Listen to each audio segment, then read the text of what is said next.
The second question is actually really, the answer is simple, but I get the sense that this is going to shake a few things up. So what is the image of God? The Tselem Elohim in Hebrew.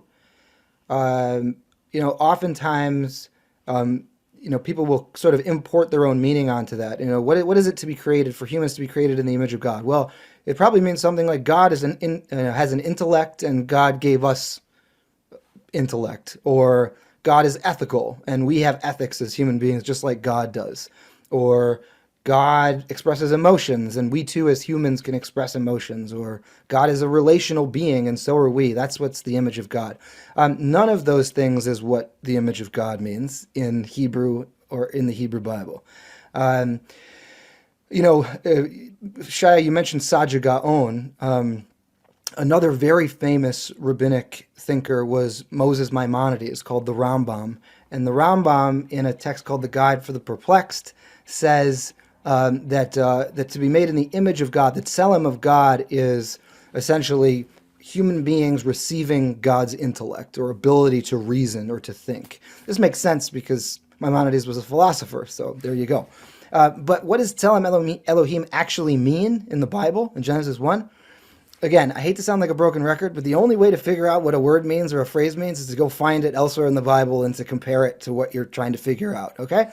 So look up the word tselem, and the word tselem in Hebrew shows up, and apart from like maybe once or twice, every single instance of tselem always and only refers to an image of a god, a carved statue of a deity. So, why is that important? Well, that's what Tselem Elohim means in Genesis 1. That is, human beings are made in the image and likeness of God. What does that mean? It means just like a statue of another god would be formed to look like that god in physical shape and appearance, so too are human beings made in God's physical shape and appearance. Just to give you some archaeological references here. There's a statue that was found in Syria in like the late 70s, and it's a statue of a king, a Syrian king, that dates from about the 9th century BCE. And in the inscription, it was written the part of the inscription was written in Aramaic, which is a sister language to Hebrew. And the Bible, Genesis, says that human beings are made in the tselem v'damut of God, the image and likeness of God. Well, very interestingly, on this inscription of the Syrian king, it says that the statue is the tsalma v'dumuta in Aramaic, the image and likeness of the king. So there you go. That is what image and likeness means. Just as the statue is a physical form of the king, so too are human beings made in the image of the King of the universe, the God of Israel. What Bible do you read?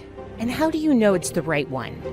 There's only one version of the Bible, right? It might surprise you to learn that Bible translations led to many versions of Holy Scripture. Long ago, translators interpreted the Hebrew Bible, ensuring it would be enjoyed in many languages.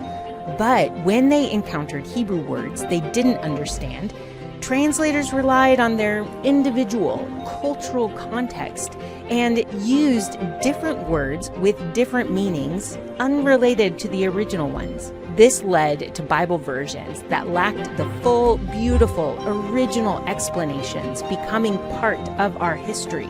That's why when you join our online classes, you'll get back to the source of the original Hebrew Bible to uncover hidden meanings. Get back to the source. Join our online course today, where the treasures of the authentic Bible await you. Click on the link and register to start your biblical experience.